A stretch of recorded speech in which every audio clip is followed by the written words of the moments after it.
আসসালামু আলাইকুম এভরিওয়ান। আপনারা গত ভিডিওতে দেখেছিলেন যে আমরা 1850 পিস সোনালী মুরগির বাচ্চা ব্রুডিং করতেছি। তো মুরগির বাচ্চাগুলো ব্রুডিংয়ের বেডে দেওয়ার পরেই খুব দ্রুত সম্ভব তাদেরকে পানি দিতে হবে। বাচ্চাগুলো অনেক দূর থেকে এসেছে, ক্ষেত্রে মুরগির বাচ্চাগুলোকে শুধুমাত্র লাইসোপ্লাস দিয়ে পানি দিতে হবে। লাইসোপ্লাসটি হলো মুরগির শ্বাসকষ্টজনিত সকল প্রকার সমস্যা ও ক্লান্তি ভাব দূর করতে সাহায্য করে।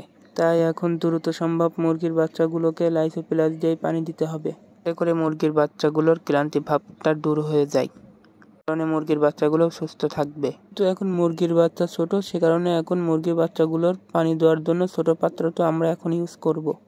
মুরগির বাচ্চাগুলোর বেডে পানি দেওয়ার সময় খুবই সতর্ক থাকতে হবে, যাতে করে মুরগির ব্রুডিংয়ের বাচ্চার বেডের উপরে যাতে কোনো প্রকার পানি না পড়ে যায়। ব্রুডিংয়ের বেডের উপর যেহেতু খালি পেপার দেওয়া, পানি পড়ে গেলে ভিজে যাবে, ভিজে গেলে মুরগির ঠান্ডা লাগার আশঙ্কাটা অনেক পরিমাণে বেড়ে যাবে। মুরগির বাচ্চাগুলোকে পানি দেওয়া শেষ হয়ে গেলে পরে 10 মিনিট পরেই মুরগির বাচ্চার বেডের উপরে খাবার ছড়িয়ে দিতে হবে। এখন যেহেতু মুরগির বাচ্চাগুলো খুবই ছোট, সে কারণে ব্রুডিংয়ের বেডের উপরে খাবার পাত্র রাখলে পারে ওরা আর খাইতে পারবে না, সে কারণে ব্রুডিংয়ের বেডের উপরেই খাবারগুলো ছড়িয়ে দিতে হবে, করে বাচ্চাগুলো ঠিকভাবে খাবার খাইতে পারে। আপনাদের সাথে দেখা হবে আবার নতুন কোনো ভিডিওতে। ততদিন ভালো থাকেন, সুস্থ থাকেন, আমার জন্য দোয়া করেন।